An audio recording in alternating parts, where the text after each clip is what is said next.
Bienvenidos a toda la gente que está aquí conectada y a todos los que están en sus televisores, en sus casas, moteles o donde quiera que quieran estar.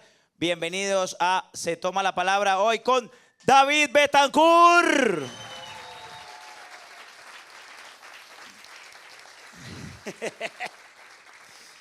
Don David Betancourt, el escritor de unos cuentos que vamos a disfrutar después de leer este libro que se llama El Fracasador. Él es el autor también de otro libro muy reconocido ya en Colombia, que es La Conjura de los Vicios. Ganador, yo no voy a leer todos los premios que ha ganado David porque nos quedaríamos aquí hasta las 3, 4 de la mañana riéndonos. Pero es un hombre que ha ganado muchos premios muy relevantes de cuento, y el último que ganó de novela, que la novela es El Hijo de Tantas, que próximamente estará en Colombia, me imagino yo, el próximo año. David, hermano, bienvenido, muchas gracias por estar acá, hermano. ¿Cómo te fue en la llegada? Muy duro. Bueno, buenas noches, muy contento de estar acá, muy dura la llegada. Desde las 4:30 de la tarde salimos. ¿Se vinieron a pie? Y prácticamente. Pero bueno, muy contento de estar acá en esta librería precisamente porque es que es una librería que se hace querer. Porque primero es muy creativa.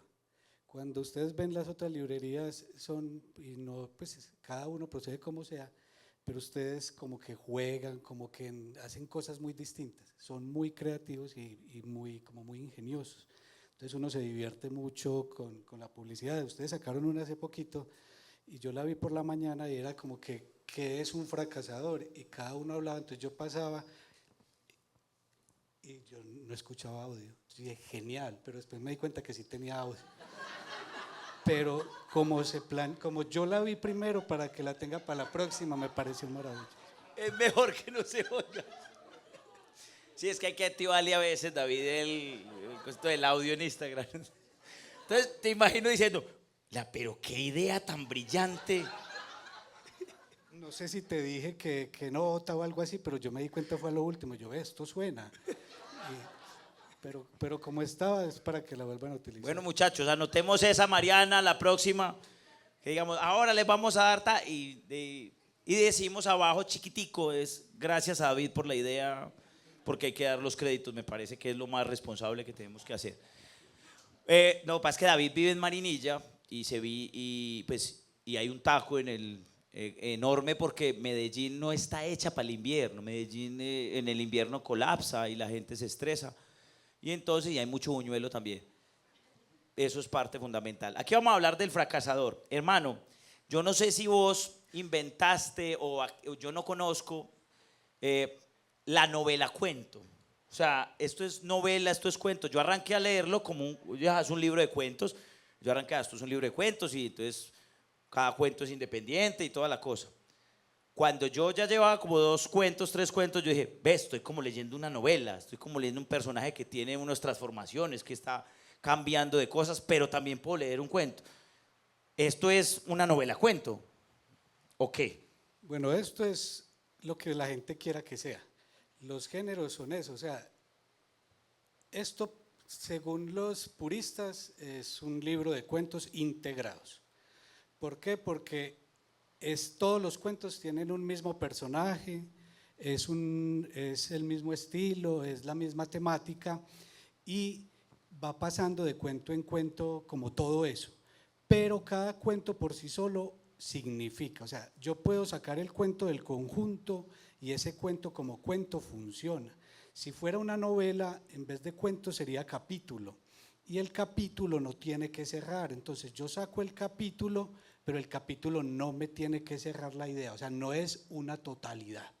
Entonces lo que yo pretendo, pues lo que se hace con este tipo de libros es como acercarse a la novela, pero con un género diferente. O sea, yo me acerco a la novela con el cuento, por eso digo relatos integrados.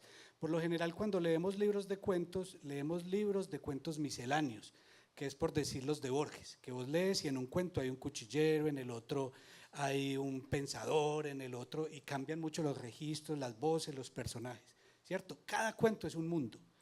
Pero hay otro tipo de libros en que usted los lee como vos decís que usted lo lee y usted siente que está leyendo como una totalidad. Eso se llaman cuentos integrados o relatos integrados, que es lo que te digo. Hay una cosa que hace que funcione como una totalidad y eso también es una estrategia que yo empecé a utilizar como para ganar premios. ¿Por qué? Porque cuando vos empezás a leer libros, por ejemplo, yo soy jurado de libros de cuento, y yo empiezo a leer libros y libros y libros y me gustan, pero cuando yo veo que este personaje pasa para acá y vuelve, entonces yo empiezo como a ver un mundo mayor. Entonces yo empiezo a ver lo que te digo, como que hay un mundo, una totalidad, una cosa mayor. Entonces yo digo, si los cuentos están bien hechos y hay una totalidad, le puede ganar al que tiene los cuentos muy bien hechos, pero están sueltos. Gracias. Entonces quedamos claros que este es Quedamos claros en que eso es lo que la gente quiere. decida. Y pasa algo, las editoriales también se aprovechan de eso, porque es que las editoriales les interesa, por ejemplo, este libro lo están vendiendo como una novela, pero atrás dice un libro de cuentos, o sea, cuando vos te metes a la página dice novela, pero ahí dice que es un libro de cuentos, o sea, a las editoriales les interesa más decir que están vendiendo una novela. Porque la novela vende más. Exactamente. ¿Qué sentimiento moverá a una organizadora a gastarse un infierno de plata en un escritor al que no lo conoce ni la mamá para que vaya a un lugar cualquiera a hablar de su libro? Ese sentimiento siempre lo he pensado y lo pienso por lo general cuando me invitan a cualquier feria, charla o algo. Se llama lástima. Yo ahora te tengo lástima y no mucha admiración, y además agradecimiento, porque es la primera vez que me mencionan en un libro. Entonces yo digo, ay, qué barra, y hay fotos y todo de nosotros ahí, de tus amigos. ¿Cómo, o sea, eso cómo te lo aceptaron? Ve, vamos a poner esta foto de este, entonces vos como que vas contando la historia, porque además puede ser lo que llaman con ilustraciones. O sea, este es un libro y tiene fotos y tiene las fotos que reflejan lo que está viviendo en el cuento. Bueno, las fotos en este libro no son como gratuitas, eso tiene una intención. O sea, no es como que, primero no es una intención artística, o sea, las fotos que vos ves ahí son como pantallazos, son como… Sí, porque la mía fue muy fea. ¿Cómo vas a No, sacar la mía, la más fea? pero esa no es la foto, sino la cara. Pero en las otras sí es como la resolución y tantas cosas, pero no hay como que uno diga… Que uno se detenga a leer, pues que usted se detenga en el libro y diga qué foto tan bien jalada, como suele pasar con los libros que tienen fotos. Pero en este caso tiene como tres intenciones más o menos. Una es que es cambiar el ritmo de la lectura. Entonces la gente cuando está leyendo y leyendo un cuento o una novela va a asumir un riesgo, pues se va con un ritmo. Pero esas fotos lo que hacen es que te sacan del ritmo y es intencional. Vos estás leyendo y ves aquí un distractor, que es una foto. Y vos paras para mirar la foto. Eso es así. Y otra cosa es que, y es como la apuesta mayor, es como engañar o jugar con el lector. Eso es sobre todo. Esas fotos no pertenecen a esos momentos exactos que vos viste ahí. Por decir, estoy contando algo y aparece una foto, entonces la gente dice, esta foto pertenece a eso que se está contando y nada que ver, yo las cogí de una carpeta y las puse. Entonces tiene como una cosa de empezar a engañar al lector y de llevarlo a un juego que yo quise hacer desde el principio, que es el juego de la autoficción. O sea, yo quiero que el lector crea que lo que se cuenta ahí es verdad, que es real. Entonces vos decís, pero ¿cómo? ¿Cómo es real? Porque empiezo a engañar con algo. El personaje del libro se llama David Betancourt. El personaje… ¿Vos te llamas así? Y yo me llamo así casualmente. Y los otros personajes del libro también se llaman como esos personajes. Y las situaciones que pasan ahí son muy cercanas a cosas muy reales. Entonces eso se llama autoficción. La autoficción es que una persona, el autor, tiene el nombre del personaje que protagoniza, ¿cierto? O sea, del protagonista de la novela o del libro de cuentos. Pero todo eso que se cuenta, los hechos, están ficcionalizados. Le hago una comparación con la autobiografía, que es más cercana. La autobiografía es, por decir yo hago una autobiografía, entonces el personaje principal se llama David Betancourt. Y David Betancourt va a contar su vida, pero esa vida en la autobiografía tiene que ser fiel, o sea, está pegada a la realidad. Yo estoy contando mi vida, Entonces pasa lo de los pactos de lectura. El lector y el autor hacen un pacto. Entonces, desde la ficción, yo voy a escribir, esto que usted está leyendo es una novela. Entonces, el lector dice, estoy leyendo ficción. Estoy leyendo ficción. Eso pasa con las novelas, los cuentos. También está el pacto del lector y el autor desde lo autobiográfico. Entonces, el lector dice, este man me está contando algo que le pasó y que es su vida. Real. Que es real. Por ejemplo, García Márquez con la Vivir para contarla. Vivir para contarla. Pero con la autoficción hay un problema muy grande, porque es ambigua. Entonces, me estás mostrando cosas de la realidad, nombres, lugares, cosas, pero me le estás metiendo ficción. ¿Qué es eso? Jugar con el lector, engañarlo.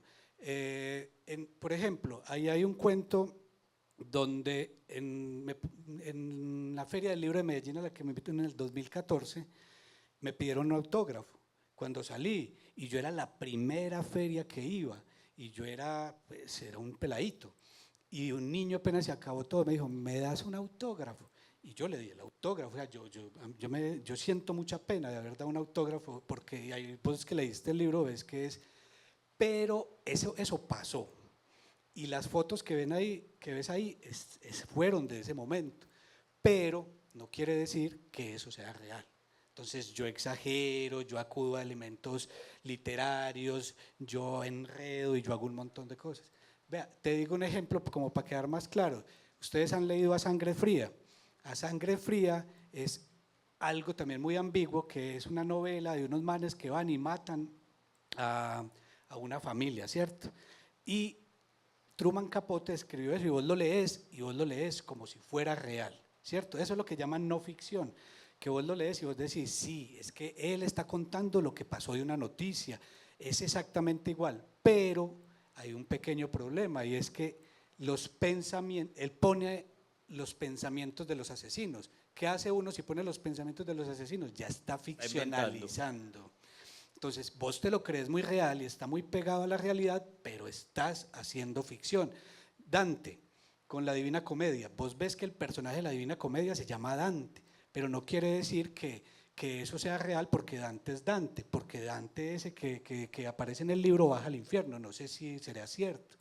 Entonces es un montón de cosas de juegos de los géneros, pero lo que yo digo y que apuesto acá es por la ambigüedad, y esa ambigüedad se crea también desde las fotos. O sea, ustedes van a ver un montón de fotos que ustedes verán si la creen. La que vos decís donde sale Dani es teniendo esa IVA.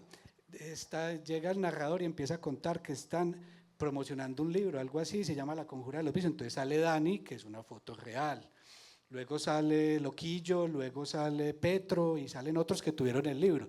Pero de repente aparece Que es Juan Pablo II. Y además a mí me gusta mucho que esto es un juego.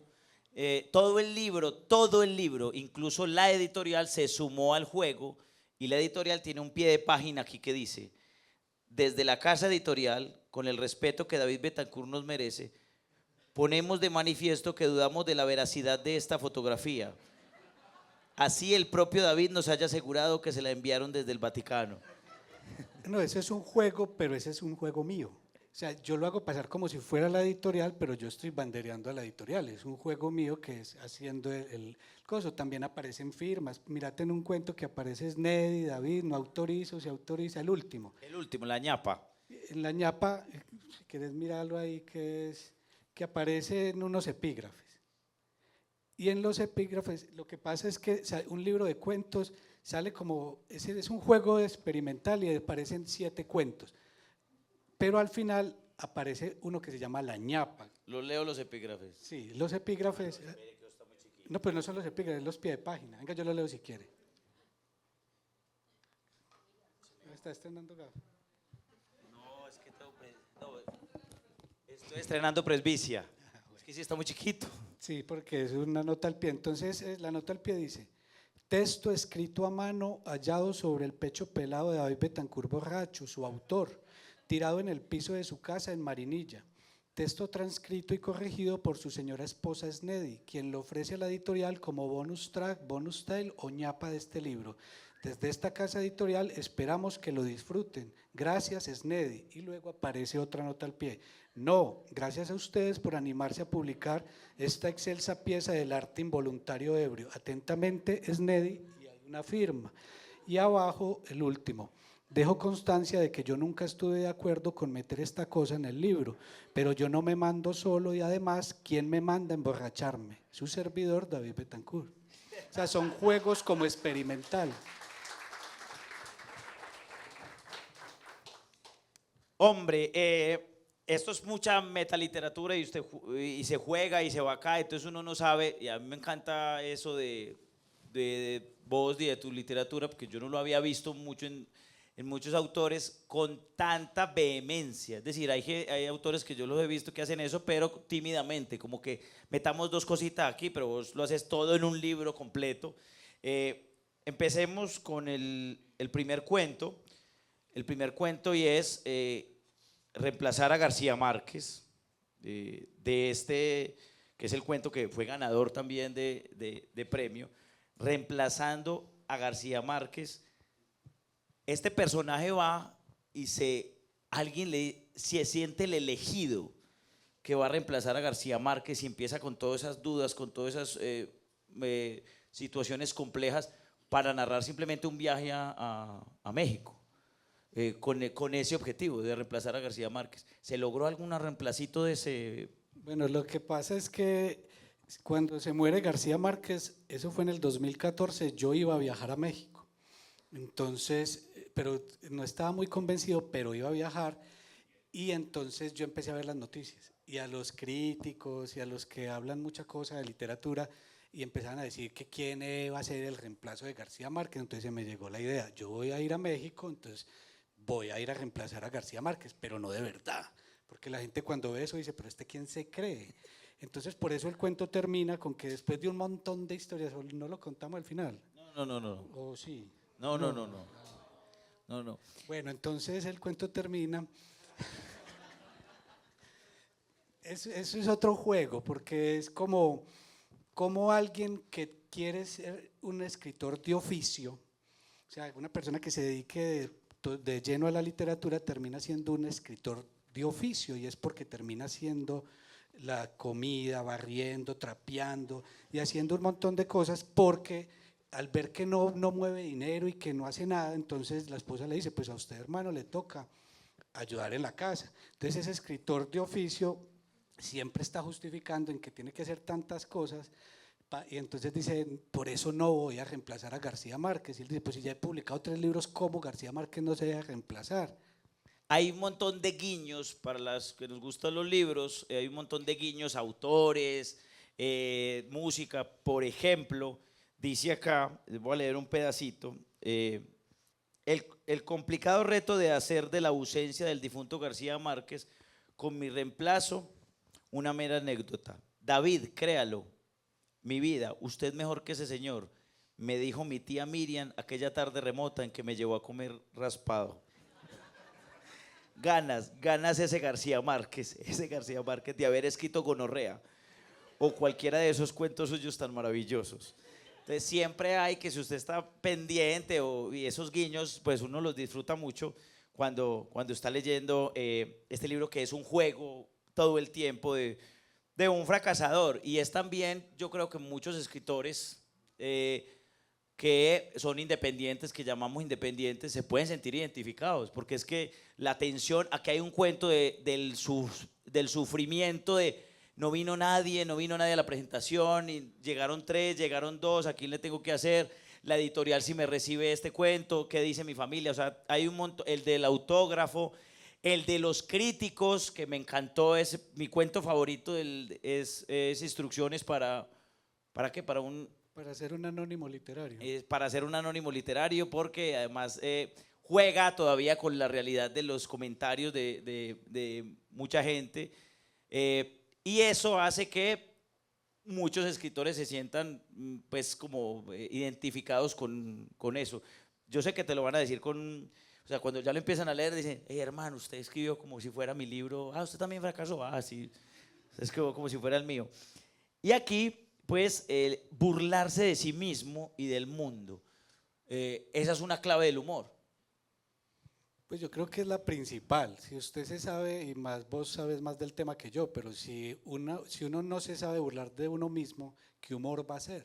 O sea, es difícil a veces con el ego, pero a mí se me hace más fácil. O sea, a mí se me hace más fácil ponerme a perder que ponerme a ganar. No sé si eso es modestia o timidez o qué será, pero yo cuando hago algo bueno o alguien me reconoce algo, yo me siento más mal. O sea, me da como pena. Entonces a mí me aplauden y me da rabia.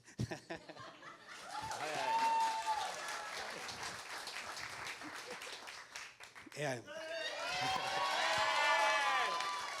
Saquémosle la putería a David. Y así obligado, más rabia toda.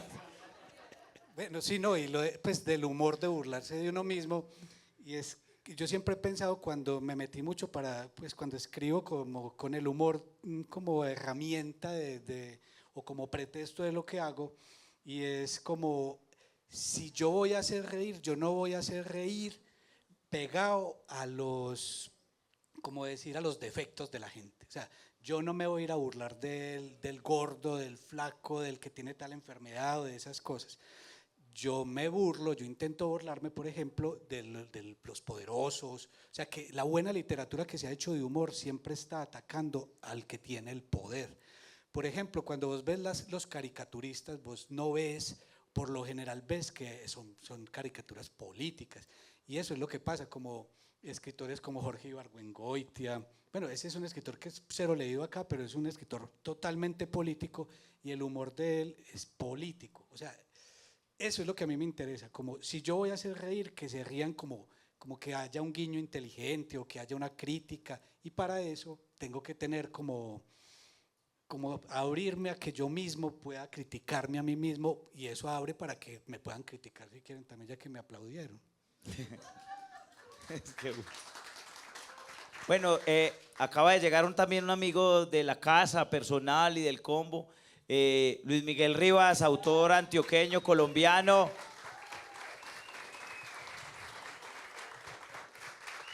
Que es escritor de pues, una novela que muchos conocen que se llama Era más grande el muerto, y otras colecciones de cuentos que son Malabarista nervioso, Los amigos míos se viven muriendo, y varios escritos de cuento, y también periodismo también de crónica. Así que los invitamos también a Están leer. al 15% también de descuento. Esos por la presencia de él aquí, los vamos a poner al 15% de descuento. Sí, en el puesto instalado en el hall del teatro. Muchas gracias.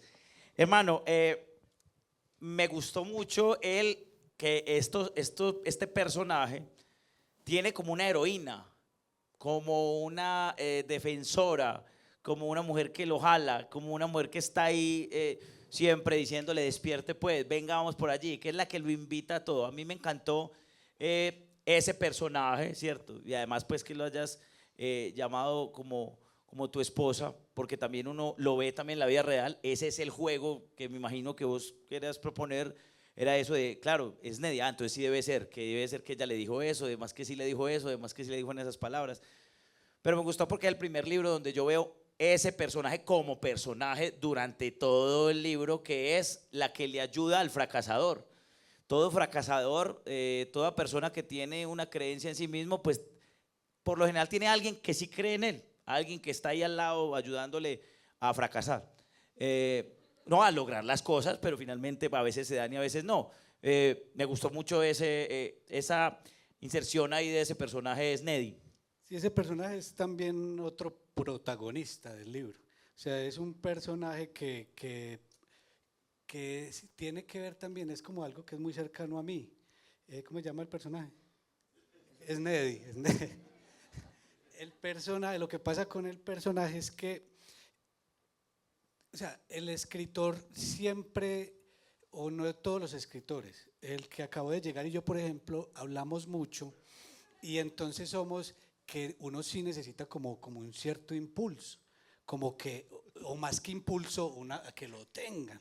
No, porque si lo impulsan, no, que lo jalen, que no lo dejen, o sea, que uno pueda dedicarse a escribir y no irse por las ramas y hacer otras cosas, ¿sí o no? Sí.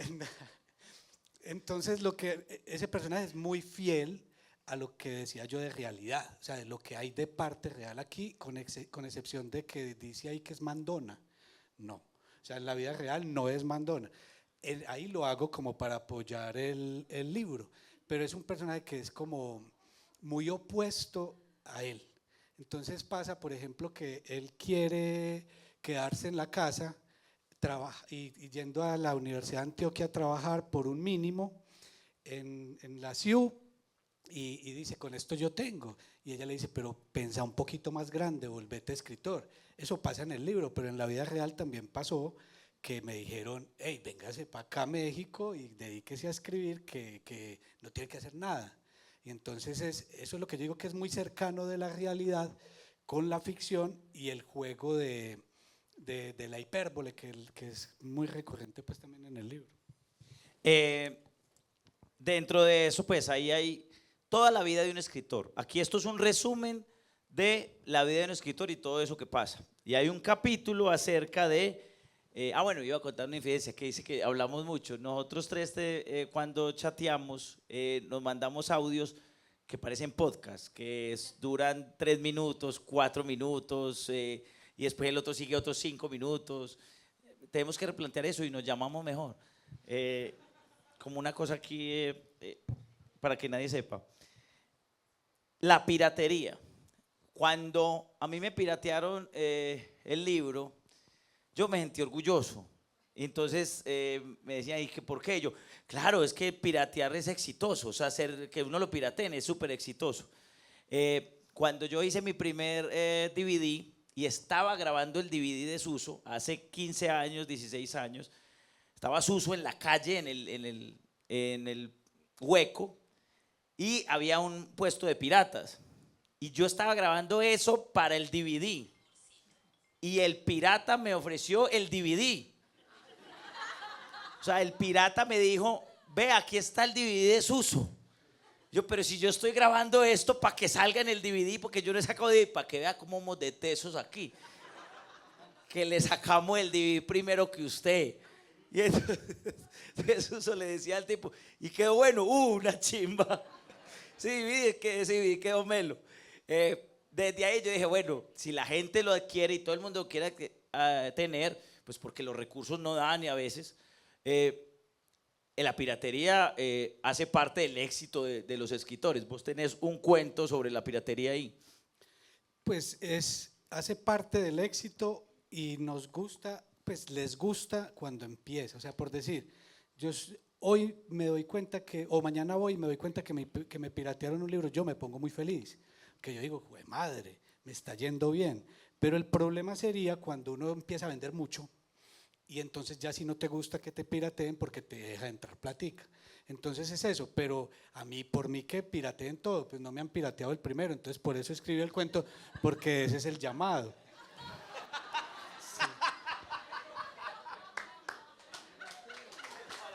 Ese es el llamado. Amigo pirata, donde quiera que estés. Ese es el llamado. Bueno, no, hay una cosa de la piratería y es que realmente es un mal producto. O sea, si es un libro para que mucha gente tenga acceso y todas estas cosas, pero es un mal producto, es un libro que te va a durar un año, que se caen las hojas, que posiblemente pases de la hoja 21 a la 37 y estén en blanco. O sea, hay un montón de cosas en las que la gente se arriesga con el tema de la piratería. El hecho de yo no critico la piratería por ser piratería, sino porque es muy mal producto. O sea, no le va a funcionar a la gente para lo que la gente necesita, que es leer, ¿cierto? Y el cuento, léanselo, que pues pueden saltar a él, que además es muy divertido. Todos los cuentos hacen parte de la vida de un escritor. Pero mira que vos decís que ahorita me dijeron que no contar al final. Vos con solo decir que es piratería ya contaste el cuento, porque el cuento nunca dice que estamos hablando de un libro. Ay, la cagué. Ese cuento hay que mandarlo a sacar del libro. Bueno, entonces, listo, igual ya fracasamos. Bueno, esto lo editan. En la parte esto lo vamos a subir a YouTube. En la parte donde digo, esto lo editan. Ay, ahí podemos poner lo que no se oye. Que vos decías ahora, ahí ponemos que no se oye y tal, ahí en esa parte la ponemos. No, eso que me inventé yo de que era el libro de piratería. Es en el otro libro que es Ataques de risa, que es muy bueno también, que es muy bueno, que es muy recomendado. Espérate que ya no sé cuál más voy a spoilear, entonces las voy a ver. Y Por jugamos, ejemplo, lo de espolear, ¿cómo espolear? Vea, ya estoy spoilear, hablando de otra cosa. sí, spoilear. Lo que yo digo es como que, y no sé si vos lo notás, pero es como mi apuesta en la literatura. Por eso yo decía ahorita, qué bueno, no me importa contar el final. Porque mi apuesta, y ya lo he repetido 1000 veces, es como que la gente se quede leyéndome por la forma como cuento, no por lo que cuento. Entonces cuando la gente, y lo repito, que esto sí lo he dicho por todos lados, pero es que a mí los escritores que se me quedan y que yo quiero leer siempre, ni siquiera a veces me acuerdo de qué trata la novela o el cuento, sino que yo digo, este man yo lo quiero porque es genial. Entonces, a mí Fernando Vallejo me encanta, no por lo que cuenta, las novelas no cuentan nada o muy poquito, sino porque es un estilo muy distinto. O sea, a mí me gusta ese tipo de literatura. Entonces, hay gente maga para escribir que habla, aquí está este man que habla sobre un par de medias, o sea, que una cosa tan insignificante, ¿cierto? Y que usted dice, qué bobada, pero vos te quedas leyendo eso porque está muy bien escrito, o porque tiene ese jueguito y esa gracia, esa cosa que debe tener la buena literatura. Y hay gente que escribe la superhistoria más tremenda del mundo, pero vos te aburrís, porque el man no tiene esa magia o esa destreza para saberte agarrar y dejarte ahí. Entonces puede ser la gran historia, pero si vos no tenés como, eso no sé cómo se llama, pero que es del buen escritor, entonces… Talento. No, porque hay mucha gente que tiene talento, pero pues hay gente que tiene talento para redactar, por ejemplo, eso se ve mucho. Vos lees libros y vos decís, qué libro tan bien escrito, pero qué libro tan malo. ¿Por qué? Porque es que no es lo mismo o sea, no es lo mismo redactar que escribir bien. Entonces yo siempre hablo de ese tema, como que esa gracia, es que no me sale la palabra, pero es como algo que uno dice, qué maravilla, o sea, que usted se ríe, que usted le queda como acá, que uno dice, ah, qué bacano, hombre, que uno le da ganas de tomar un traguito, ¿cierto? Eso es bueno. En cambio hay otros que uno empieza a leer y puede ser la gran historia y a uno le da rabia, como cuando me aplaude. Sí. Eh, yo estoy muy de acuerdo con vos y además es una lucha acá, pues digo acá en la librería y con la gente que uno habla, porque eso es de las cosas que menos importan, digamos, cuando uno está leyendo y es qué va a pasar y cómo va a pasar. Eso es una de las partes, que es la trama y es como los ganchos que llaman y saber qué va a suceder. Lo que importa es, pues para mí también pienso eso, cada cual pensará y leerá como le dé la gana y con lo que su importancia le dé. Es lo que a mí me transmite eso. Yo hay libros que no me acuerdo ni siquiera cómo terminan, yo no sé nada, pero me acuerdo de ese pedazo que me pareció una maravilla. O hay libros donde su final sí es muy contundente y yo quedo impactado, pero es más allá del spoiler que hoy en día funciona. Y les pongo siempre a todo el mundo el mismo ejemplo. Todo el mundo sabe que Jesús se va a morir el viernes y va a resucitar el domingo. Y la gente va y ve el mártir del Calvario y ve, ¿cómo se llama la de Mel Gibson? La Pasión de Cristo, y eso se llenaba para ver la Pasión de Cristo y se llenaba es para ver la forma como él quiso relatar eso, pero ya todo el mundo iba a saber, pues nadie estaba esperando pues que a Jesús lo rescataran y que se fuera para otra parte. Eso nos tiene que decir algo, que la forma es importante y que también no tenemos que acordarnos de todo el libro. Hay libros preciosos que yo digo, yo no me acuerdo. Un libro que se llama Opiniones de un payaso, lo tengo en mi mente porque esta semana di un taller de eso, de Heinrich Böll. Yo no me acuerdo de qué trata el libro, no me acuerdo, y está entre los 10 que yo más quiero de toda mi vida.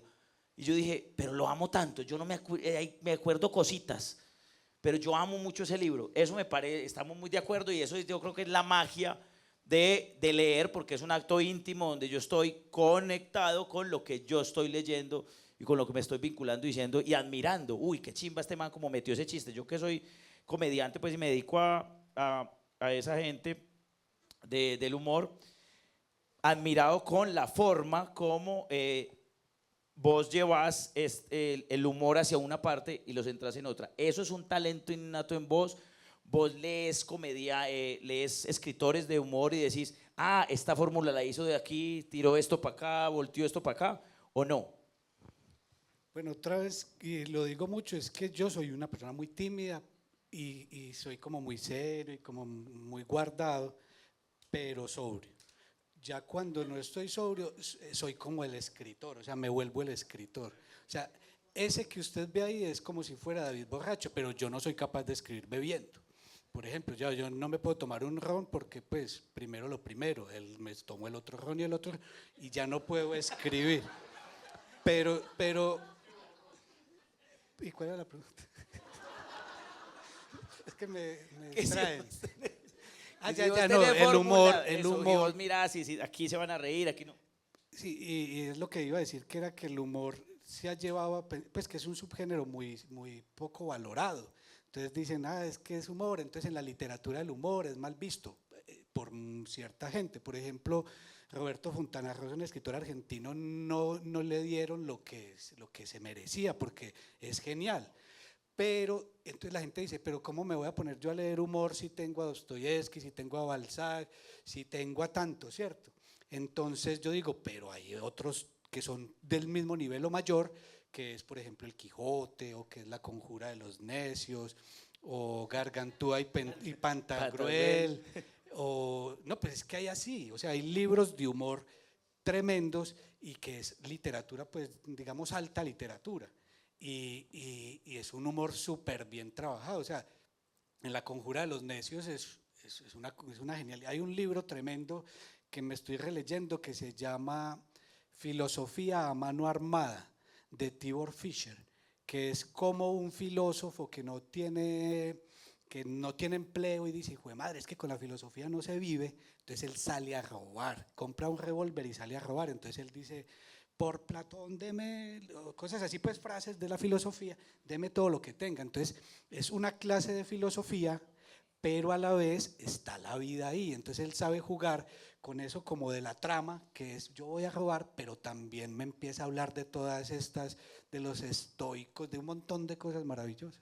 Hay uno en Colombia que a mí me hace reír mucho y también está bien catalogado, que es Fernando Vallejo.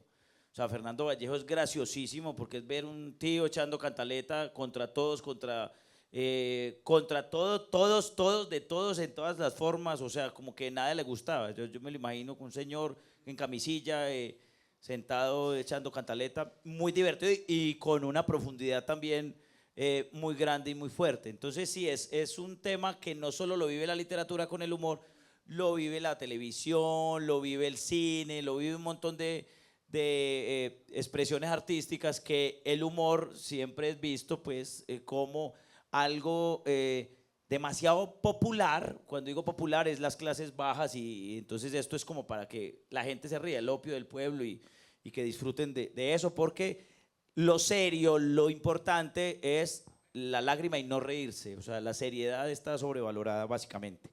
Eh, bueno, en este momento le damos paso. Si alguien tiene alguna pregunta para el fracasador, estoy hablando desde para el libro, pues, no para él. O también para él, que es el escritor del fracasador. Yo quiero hablarte, preguntarte, pues sinceramente, pues es como, parce, ¿usted cómo maneja ese asunto de la exageración hasta un umbral que uno cuando escribe no sabe cuándo puede ser ya ridículo, pasa el surrealismo, pero ese, por ejemplo, ese cuento de ese amigo que tiene el pollo que va, usted tal vez no lo ha pensado, pero bueno, es una pregunta que es abstracta, ¿cómo haces eso?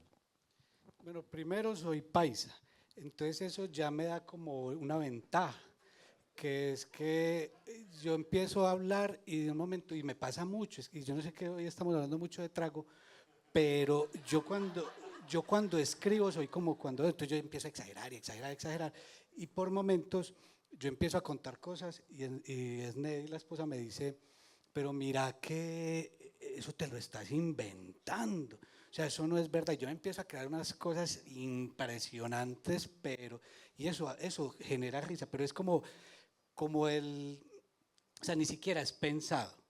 Y como que me sale de yo no sé qué, pero es como tampoco como decir que yo quiero apostar a hacer reír o a exagerar o esas cosas, no, como que me gustan los personajes que pierden.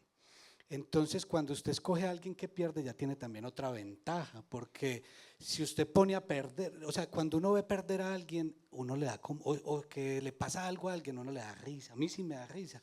Por Nada más ejemplo, cómico que la desgracia es súper claro, cómica. y eso es muy latinoamericano. O sea, el ejemplo de que, y lo vi en una película hace poco de un argentino, y es, va alguien y hay un hueco y él se va, o va la pareja, y de un momento a otro, pum, el otro sigue andando así sin el otro y se fue al hueco el otro. Y eso da mucha risa. Luego vuelven a pasar por el mismo lugar tiempo después y pum, vuelve al hueco. Y dice, si va la tercera vez ya no me da risa.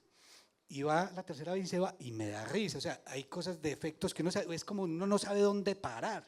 Que dice, paro aquí, o que eso uno no sabe. O sea, algo pasa que uno para en el lugar que no es exagerado, pero muchas veces se va la mano. O sea, muchas veces uno dice, aquí sí llegué al chiste flojo, por ejemplo. ¿Alguien más tiene una pregunta? Tú tienes una pregunta. ¿Por qué decidiste empezar a escribir? Bueno, esa es, Sí vio Luis Miguel, sin comentario ni nada, directo así. pues que ya no ha tomado ron. Es verdad. Es una historia larga, pues, porque son dos cosas. Primero, mi papá era un lector tremendo. Entonces, yo no sé si ya lo conté acá, pero es como para responderte. No. Y es, bueno, y si no, pues lo vuelvo a contar. Y es, mi papá era un lector tremendo y entonces él, al ver que yo no leía y no leía y no leía y yo me mantenía en la calle, entonces él me dijo, te voy a pagar una platica y vos me resumís el libro. Entonces yo cogí, pum, la platica, resumí el libro, otro, pin, pin, pin, pin, y empecé a leer y a leer y a leer por la platica. Entonces yo era como que, me está pagando esto, y entonces ya era un trabajo y que me gustaba era por la plata. Un momento a otro yo ya sentía como ganas, ya me gustaba leer. Entonces mi papá me dice a mí, David, ya no te va a pagar más. Entonces yo dije, pero entonces yo no leo más, pero ya estaba como eso ahí. Entonces yo empecé pues como a ya leer y la lectura me llevó como a la escritura, pero verdaderamente fue que yo estaba en la Universidad de Antioquia, había una muchacha que me gustaba, que es protagonista de ese libro, y yo le dije, ay, ¿usted qué? Yo le dije, yo soy escritor. Y ella me dijo, usted es escritor, y yo no había escrito ni un solo, nada, no había escrito ningún cuento. Ay, muéstreme algo. Entonces yo me vi en la obligación de escribir un cuento que aparece en un libro que se llama Buenos Muchachos, el cuento se llama Ventana Herida, y es solamente para que yo fuera escritor, para ella. Entonces escribí el cuento, le dije, este es mi cuento, un aplauso. No, escribí el cuento, pues es que yo prefiero un aplauso.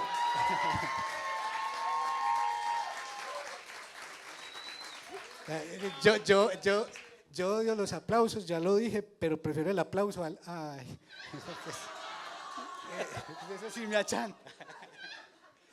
Entonces era como por cumplir eso. Y hay muchas circunstancias, pues también uno ya decide quedarse ahí. Y sí, pero pues, básicamente. Básicamente. ¿Hay alguna ahí? Sí.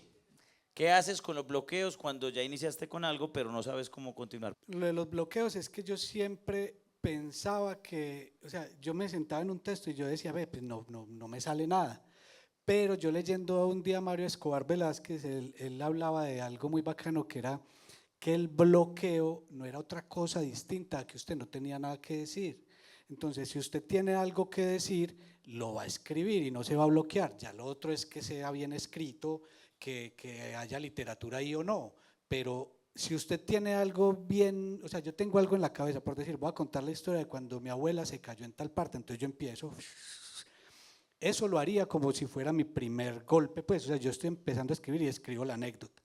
Pero ya hay otras formas de escribir cuando ya uno se mete de lleno a esto, y es que yo ya tengo la idea y empiezo pues y ya la desarrollo. Pero uno a veces sí siente como que se va quedando, y a veces es como que ya el libro le dice usted se fue por el camino equivocado, o usted no quiere escribir esto, o ese cuento está muy mal hecho, muchas cosas que pasan que uno dice no quiero seguir escribiéndolo, pero no creo que sea un bloqueo, sino que uno como que le pierde como las ganas de seguir, o sea, como que se va el alma. Como las ganas y como que se va el alma. Y que tenemos otra pregunta por acá, la última. ¿Vos cuándo estás satisfecho? Aquí nos vamos a demorar. Bueno, yo no sé cuándo estoy satisfecho, pues yo escribo un texto y por lo general cuando lo termino es cuando menos satisfecho estoy. Yo antes escribía y decía, me encanta lo que escribí. Y entonces este libro se iba a llamar Echarse Flores, porque es como un juego del ego. Y entonces yo escribía un cuento y yo decía, maravilloso, y esto es lo mejor, y no necesito editores, ni correctores, ni nada, y esto es una joya. Pero después me fui dando cuenta que mientras más piense uno así es porque va por el camino incorrecto. Entonces yo a veces, a mí la escritura se me volvió muy tortuosa. O sea, yo antes disfrutaba escribir, era porque escribía muy como la persona que no es escritora, que dice, me suelto y me conté mi anécdota, y si viste que la tía y uno dice, ves, escribe, pero si usted lo evalúa desde lo literario no es un buen texto. Ahora yo soy, para leer y para escribir, muy psicorrígido. O sea, si bien eso se lee como espontáneo o como natural, detrás de esa naturalidad hay un montón de trabajo, pero es lo que está escrito ahí en un principio. O sea, cuando sale, me hago explicar, cuando es el primer golpe, yo lo siento que ahí está, es la espontaneidad, lo que yo quería transmitir, pero luego llega el David, que es corrector, editor, que quiere pulir, y ahí se acaba de tirar el cuento, pero lo hace más literario. Todo lo que parece sencillo es porque detrás tiene una profunda elaboración.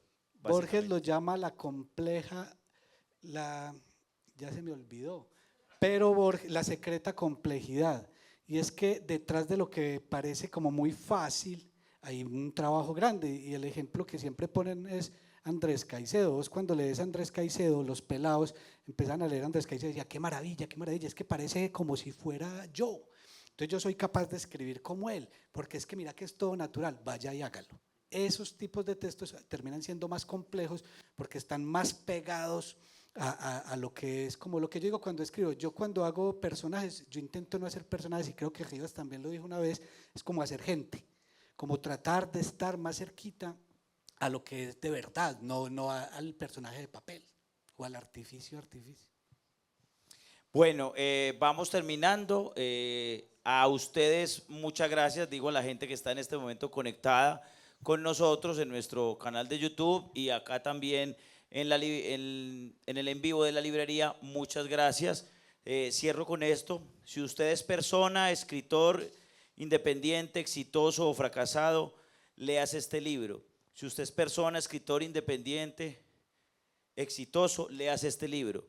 Si usted es persona, escritor independiente, léase este libro. Si usted es persona, escritor, léase este libro. Si usted es persona, léase este libro. Si usted es, léase este libro. Si usted, léase este libro.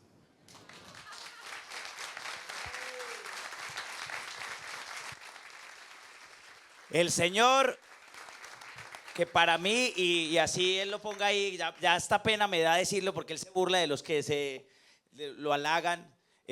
Para mí, en este momento, el mejor escritor de humor en Colombia, de cuentos de humor, el señor David Betancourt. Un aplauso para él.